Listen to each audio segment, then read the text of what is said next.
susunod na programa ay rated PG.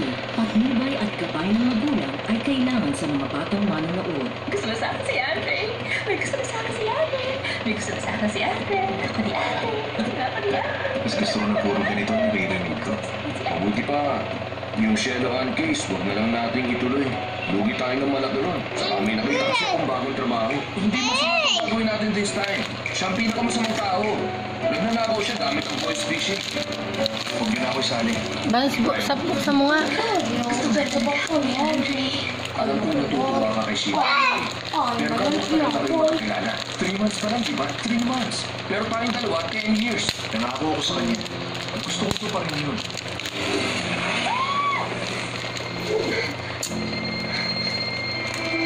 Eto.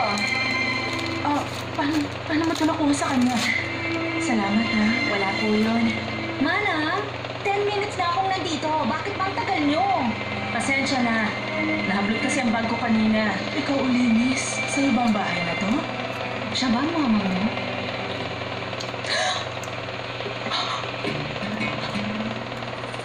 Hindi, imposible. Magkamukha lang sila. Ganun lang yun. Oh, hindi pa ba darating ang boyfriend mo? Patapos na ako rito. Sinong boyfriend? Huwag mo sabihin niya. Tara na, uwi na tayo. Mana, bilisan mo nga. Nagkatali.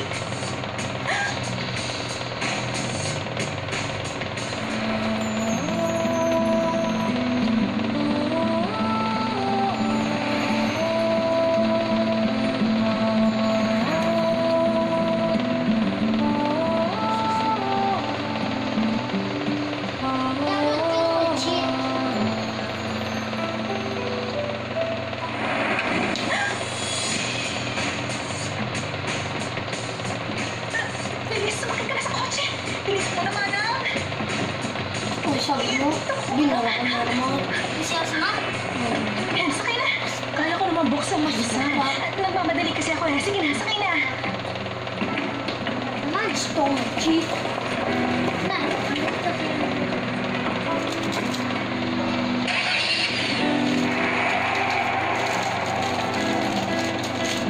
Mama yung tatay.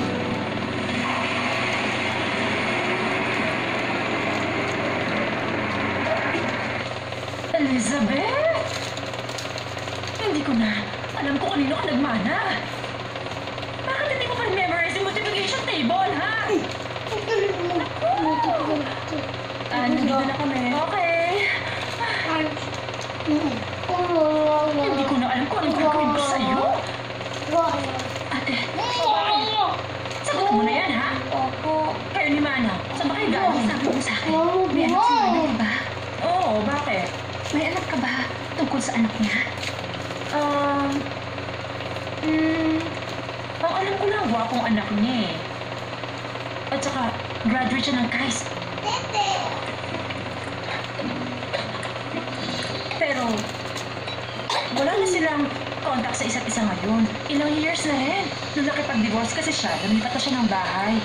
Bakit ba? Ha? Manang, nire-lecture mo ba ako? Ate, bakit siya ganun? Bakit ikaw ba ang magaling ko? Kung magsalita ka, para ako magpapakasal na. Ate, mukhang decided na si Manang. Huwag mo na siyang pigilan. Wala to. Problema? Nawawala! Wala yung po niya sa isa-isa. Umalis ka nga! Nawawala yan. Ate.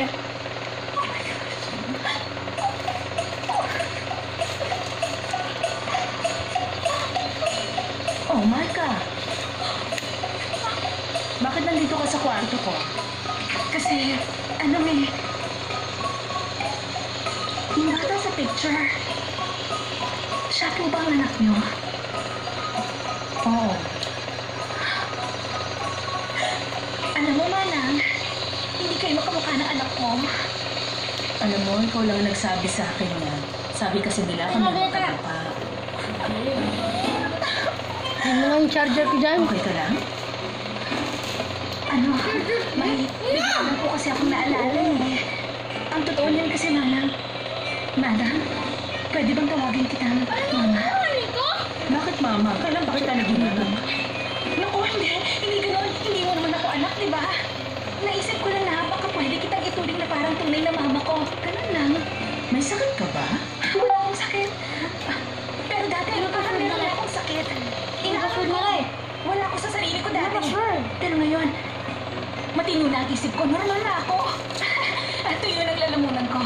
Pwede bang ikuha mo akong tubig, mama? Mali. Gusto niyo ba ng tubig, mama? Ikukuha ko kayo. Ayoko. Okay lang ako. Ikukuha na kita ng tubig. Ang totoo kasi. Hindi tayo sa luwi. Ano ba ang problema? May gusto ka bang sabihin? Saka na. Saka ko na lang sasabihin sa inyo yun. Sorry po. Manang. Mama. Anong problema na?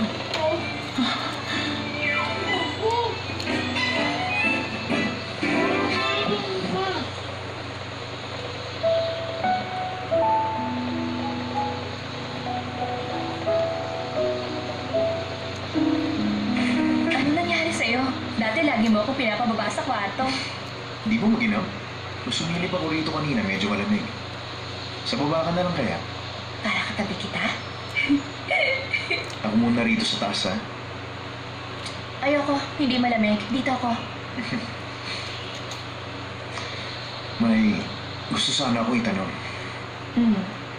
Nung kinidnap ka ni Darian ba?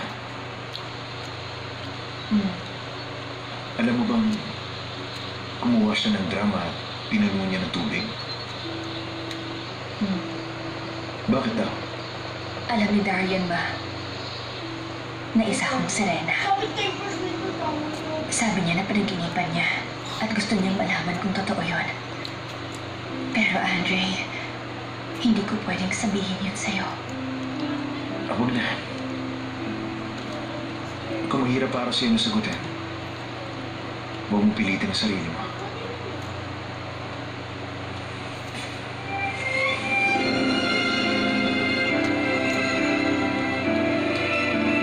Natatakot ako dahil alam na ng taong yun ang sekreto ko.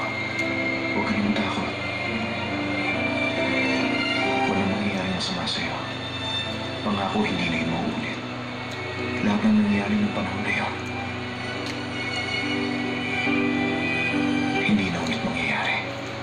Hindi ko na hahayaang masaktan ka.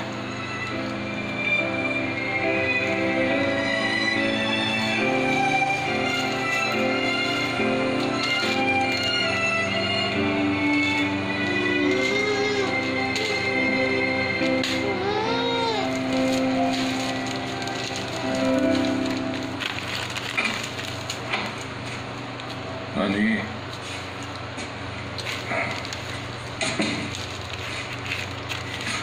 Lucille.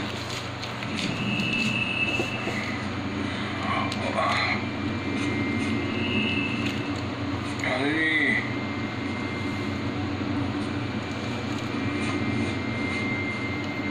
Lucille.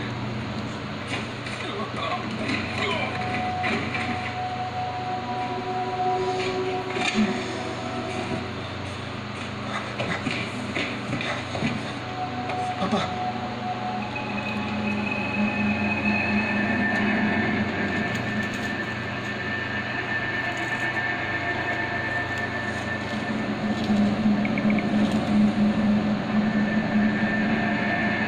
Mr. Kim, pumunta kayo rito sa bahay.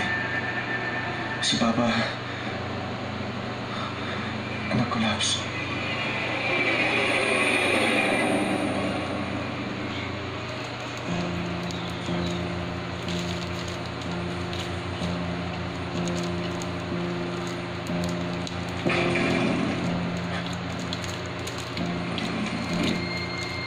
Nagkaroon ng internal bleeding nung dinala siya rito sa ospital.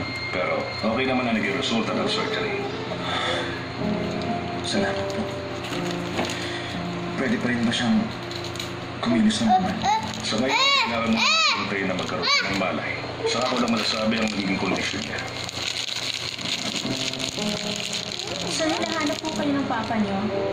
Excuse me.